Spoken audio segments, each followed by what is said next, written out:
Bismillahirrahmanirrahim. Assalamualaikum warahmatullahi wabarakatuh.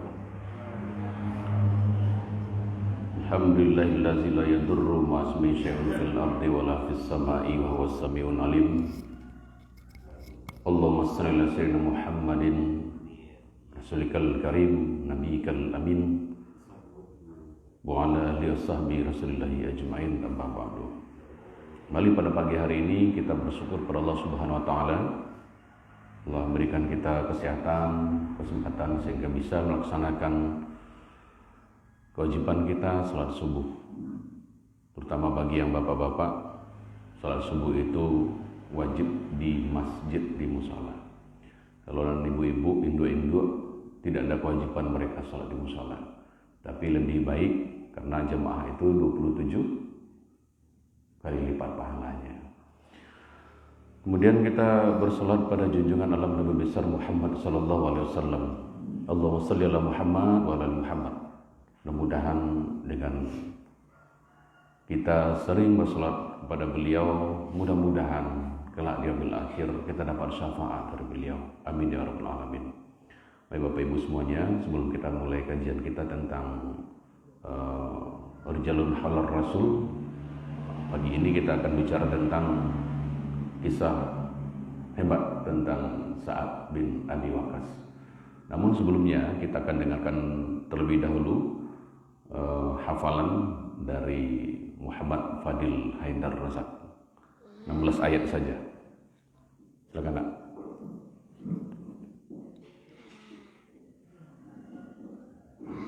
Sini. Assalamualaikum ya.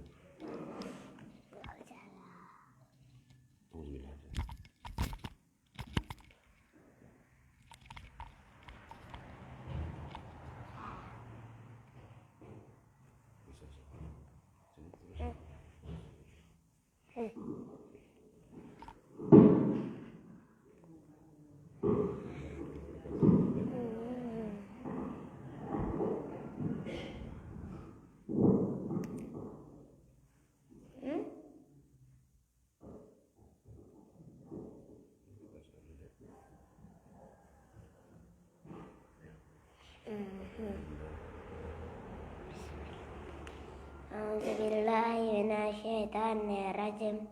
Bismillahirrahmanirrahim. Amma yatasaalun 'anil naba'il 'azim allazi hum fihi mukhtalifun. Alla saya'lamun, alla saya'lamun. Alam naj'alil arda mihada wal jibala awtada wa khalaqnakum azwaja wa ja'alna nawmakum subata wa ja'alna nara ma'asya wa banayna fawqakum sab'an shidada wa ja'alna nara ma'asya siraja wa haja anzalna minal mu'sirati ma'an sajjaja linukhrija bihi habban wa nabata jannatin alfafa inna yawmas fasli kana miqata. Kata-kata. Hah? Udah. 16 ayat kan? Udah.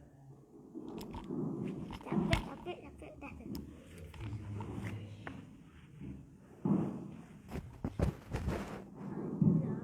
Baik, jazakallah Fadil Haidar. Mudah-mudahan bacaan ayat Al-Quran tadi Allah berkahi acara kita pada pagi hari ini. Bismillah. Baik Bapak dan Ibu yang berbahagia, waktu kita tinggal 15 menit. Kisah Sa'ad bin Abi Waqqas ini cukup panjang sekali. Namun kita mengambil poin-poinnya saja. Sa'ad bin Abi Waqqas ini merupakan sahabat Rasulullah yang dijamin masuk surga. Dan dia itu masuk Islam itu pada umur 17 tahun, ya, masuk usia dewasa. Suatu hari dalam hidupnya ia didatangi oleh Abu Bakar As-Siddiq. Kemudian dia sangat dikenal dengan orang yang ramah. Kemudian Abu Bakar mengajak Sa'ad bin Abi Waqqas untuk menemui Rasulullah SAW di sebuah perbukitan di dekat Makkah. Dan tanpa pikir panjang, ia pun menerima risalah kenabian ini. Dia menerima Rasulullah Muhammad SAW dengan tangan terbuka. Sejak saat itu, Sa'ad menjadi salah satu sahabat yang pertama masuk Islam, yakni dalam era Makkah atau sebelum Hijriah. Nah, Sa'ad bin Abi Waqqas ternyata ada garis kekerabatannya dengan Muhammad Rasulullah SAW. Bersembunyi dengan Rasulullah yaitu Aminah binti Wahab, ya. Ibunda Rasulullah itu berasal dari suku yang sama, sapa sukuan kalau bahasa awaknya, sasuku jo Sa'ad, yaitu Bani Zuhrah namanya. Jadi emak Rasulullah, ibunda Rasulullah, Aminah binti Wahab sepersukuan dengan Sa'ad bin Abi Waqqas. Seperti itu garis ketersambungannya. Nah, karena maka dari itu Sa'ad pun sering dipanggil dengan Sa'ad Zurrah seperti itu, atau Sa'ad dari Zurrah. Nah, Sa'ad ini banyak memiliki keistimewaan Bapak Ibu. Suatu ketika dia pernah disambut Rasulullah dengan gembira. Lalu Rasulullah bilang, ini dia pamanku. Siapa orang yang punya paman seperti pamanku ini? Saking bangganya Rasulullah dengan Sa'ad bin Abi Waqqas seperti itu. Bapak Ibu, Sa'ad itu dikenal dengan dua hal. Yang pertama, dia adalah orang yang melepaskan anak panah pertama di zaman peperangan Rasulullah. Dan yang kedua, saat itu dikenal dengan doanya yang langsung diijabah Allah. Tentu dengan perantara Rasulullah SAW, karena doa Rasulullah SAW seperti itu. Nah, pernah suatu kali Rasulullah SAW bersabda di tengah perang Uhud, "Panahlah hai Sa'ad, ayah dan ibuku menjadi jaminan bagimu." Nah, begitu Rasulullah mengatakan kepada Sa'ad bin Abi Waqqas, "Panahlah wahai Sa'ad, ayah dan ibuku jaminanmu."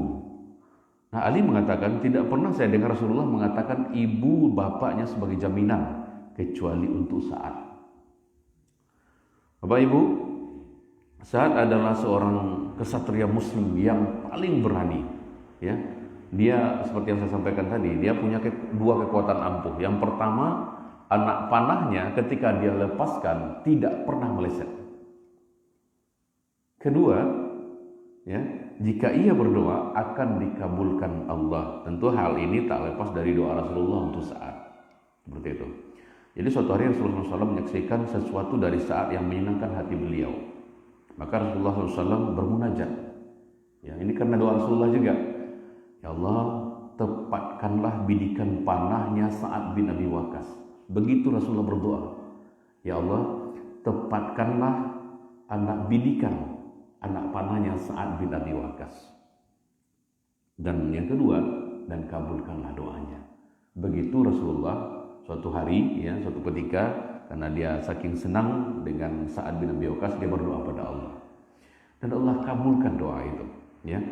Kemudian yang kedua, Sa'ad bin Abi Waqqas juga adalah tokoh yang sangat memuliakan orang tuanya. Padahal ibunya pada saat itu masih kafir, ya, belum masuk Islam. Dan Sa'ad adalah teladan keistiqomahan dalam iman dan hidayah, Bapak Ibu. Betapa mahalnya hidayah itu bahkan harus dipertahankan dengan susah payah. Berkisahlah ibunda Sa'ad yang melakukan mogok makan berhari-hari, ya, karena demi menentang keislaman Sa'ad bin Abi Waqqas ini, tidak makan, ya. Mogok makan karena anak kesayangannya masuk Islam. Semakin hari semakin parahlah kondisi sang ibu.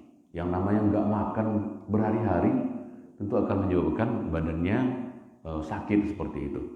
Dalam ujian keimanan yang berat seperti ini, Sa'ad bin Abi Waqqas begitu sangat menyayangi ibunya, namun sang ibu menentang keislamannya. Nah, dalam ujian keimanan yang seperti ini, keimanan sang sahabat kokoh menghunjam dan keluarlah kalimat, "Demi Allah," kata Sa'ad bin Abi Waqqas, demi Allah, ketahuilah wahai ibunda, seandainya seandainya bunda memiliki 100 nyawa, lalu keluar satu persatu, maka tidaklah anakmu ini akan meninggalkan agama ini, walau ditebus dengan apapun. Seperti itu istiqomahnya Sa'ad bin Abi Waqqas. Seperti itu kekuatan jiwa Sa'ad bin Abi Waqqas untuk memegang teguh agama ini, meskipun sang ibunda yang sangat disayangnya menentangnya seperti itu. Akhirnya hati ibu Sa'ad bin Waqqas juga luluh. Tak lama berselang turunlah ayat Al-Quran yang diabadikan dalam surat Luqman ayat ke-15. Fadil hafal Luqman 15? Dan seandainya kedua orang tua memaksamu untuk mempersekutukan aku, kata Allah. Ini Luqman ayat 15. Seandainya kedua orang tua memaksamu untuk mempersekutukan aku, padahal itu tidak sesuai dengan pendapatmu, maka janganlah kamu mengikuti keduanya. Ini ayat yang menguatkan komitmen Sa'ad bin Abi Waqqas untuk terus memegang teguh keislamannya meskipun sang ibu menentangnya. Bapak dan Ibu, ya, itu sedikit kisah tentang Sa'ad bin Abi Waqqas. Bagaimana besok. Nah, pada tahun 54 Hijriah, ketika usia Sa'ad telah lebih dari 80 tahun, ia sedang berada di rumahnya, di Akik namanya, untuk menghadapi detik-detik terakhir dalam hidupnya. Saat-saat terakhir itu diceritakan oleh putranya, kepala ayahku berada di pangkuanku ketika hendak meninggal. Ini kata anaknya. Aku menangis, maka sang ayah berkata kepadaku, mengapa kamu menangis, nak? Mengapa kamu menangis? Sungguh Allah tidak akan menyiksaku selamanya, dan aku termasuk salah seorang penduduk surga. Kekuatan iman yang tidak tergoyahkan oleh apapun juga, bahkan oleh guncang dan kengerian maut, karena Sa'ad bin Abi Waqqas yakin betul apa yang pernah Rasulullah ucapkan dulu pada saat dia yakin sekali dengan percaya penuh akan kebenaran Rasulullah SAW. Jadi apa yang akan ditakutkannya? Apa yang akan dikhawatirkannya ketika Rasulullah sudah menjaminnya masuk surga? Hanya saja Sa'ad bin Abi Waqqas dia berkeinginan untuk bisa meninggal di medan perang, namun saat meninggal di atas tempat tidurnya dengan selai kain tua yang telah rusak dan lapuk seperti itu, dan kain yang sudah selai kain tua yang rusak dan lapuk tadi pernah dipakainya waktu perang Badar. Aku telah menghadapi orang-orang musyrik waktu perang Badar dengan memakai kain itu, dan telah kusimpan sekian lama untuk keperluan pada hari ini. Dan dia bilang sama anaknya, nak, pakaikan ini pada saat ayahmu tidak ada lagi nanti. Pengganti kain kafannya, kain yang dulu pernah dibawanya berperang menegakkan agama Allah, Masya Allah. Begitu akhir kehidupan Sa'ad bin Abi Waqqas, sahabat Rasulullah yang luar biasa, yang sahabat sangat mengapresiasi dengan gelar singa yang menyembunyikan kukunya, karena ketika dia berada di medan perang itu luar biasa, ya. Mudah-mudahan menjadi contoh bagi kita, bagi anak cucu kita, ketika kisah-kisah hero itu kita ceritakan pada mereka. Kita berharap seperti Arkan, Fadil dan yang lain-lainnya tumbuh kecintaannya. Kalau hari ini pikiran anak-anak kita sering dicecoki, ya, oleh tontonan, oleh gadget, oleh YouTube yang terkadang tidak ada filternya, maka akankah lebih baik ketika cerita-cerita hero ini kita sampaikan kepada mereka. Insya Allah akan terhunjam dalam hatinya, akan tumbuh kecintaan kepada para sahabat. Jadi saya berharap ibu tidak hanya saya yang membawa anak-anak ini sholat subuh ke masjid, tapi bawa jualah, ajak jualah anak awak, cucu awak, ya.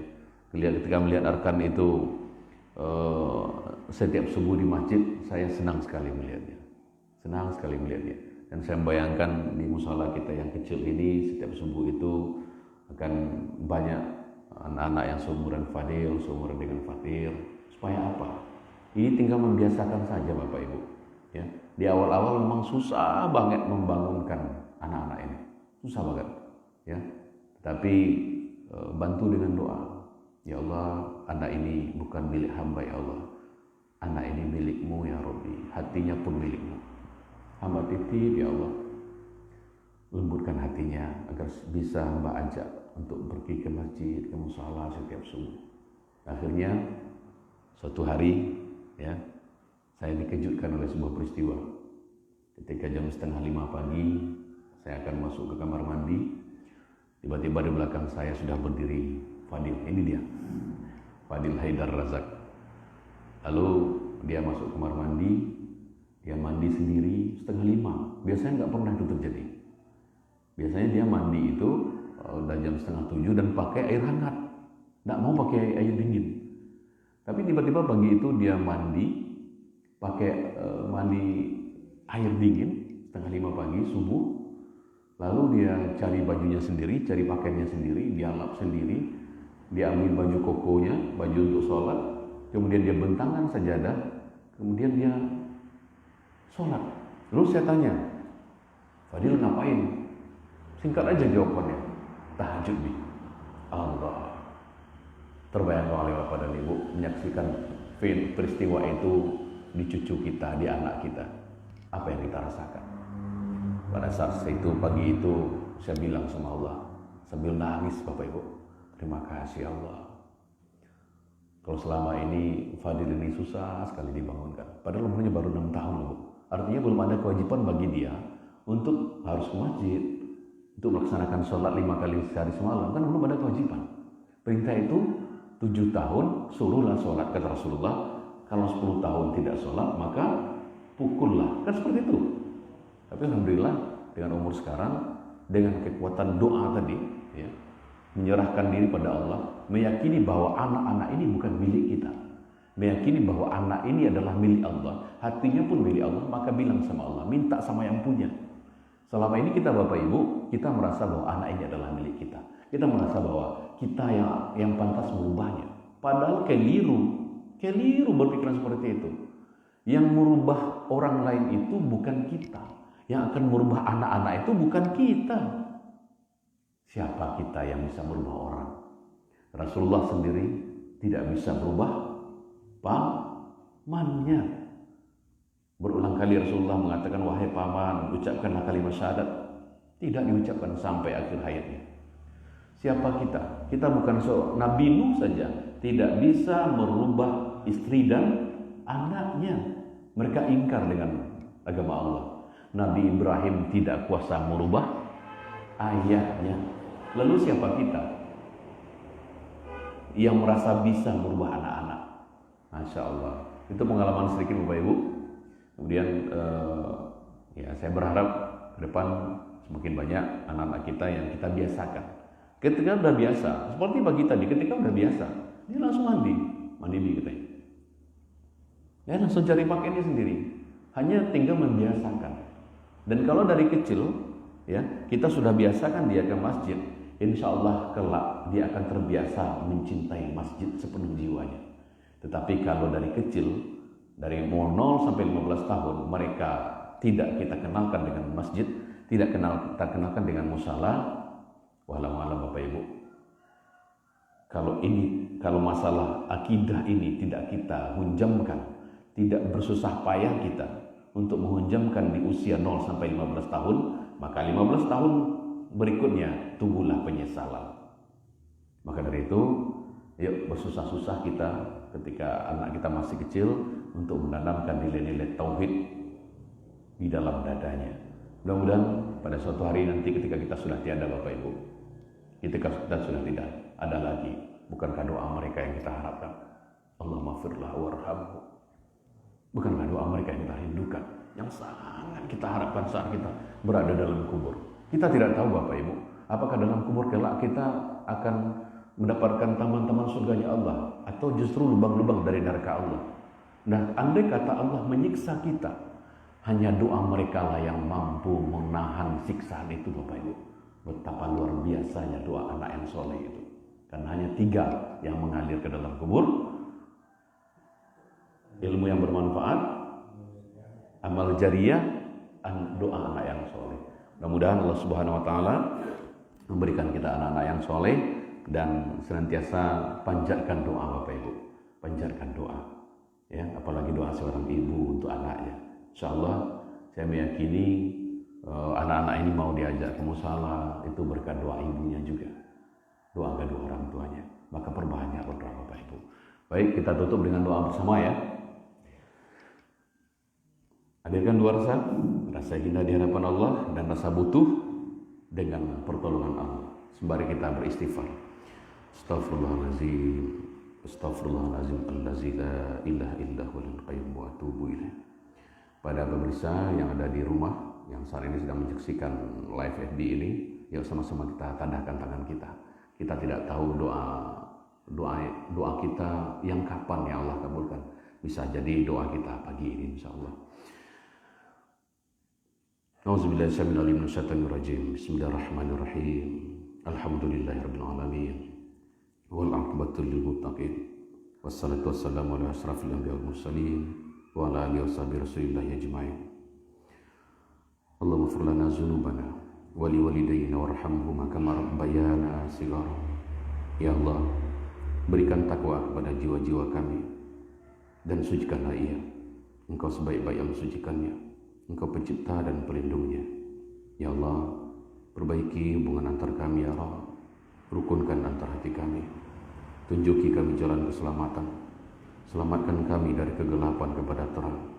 Jadikan kumpulan kami kumpulan orang muda yang menghormati orang tua, dan kumpulan orang tua yang menyayangi orang muda.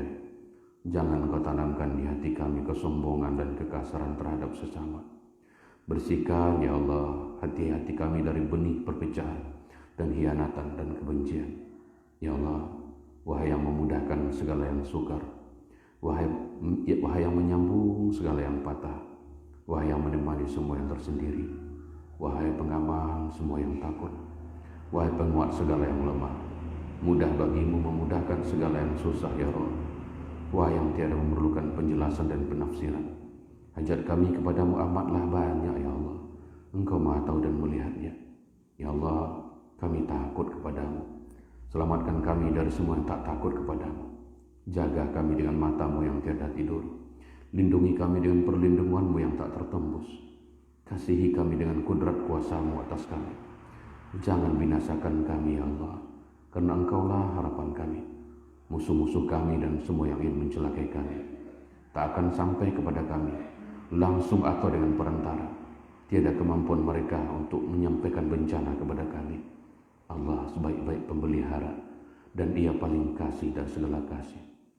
Ya Allah, kami hamba-Hambamu, anak hamba-Hambamu, ubun-ubun kami dalam genggaman tangan-Mu ya Rabb. Berlaku pasti atas kami hukum-Mu, adil pasti atas kami keputusan-Mu. Ya Allah, kami memohon kepadamu dengan semua nama yang jadi milik-Mu, yang dengan nama itu Engkau namai diri-Mu, atau Engkau turunkan dalam kitab-Mu, atau Engkau ajarkan kepada seorang hamba-Mu, atau Engkau simpan dalam rahasia Maha tahu akan segala gaib. Kami mohon padamu agar Engkau menjadikan Al-Quran yang agung sebagai musim bunga hati kami, cahaya hati kami, pelipur sedih dan duka kami, pencerah mata kami. Ya Allah, yang menyelamatkan Nuh dari taufan yang menenggelamkan dunia. Ya Allah, yang menyelamatkan Ibrahim dari kobaran api yang marak menyala.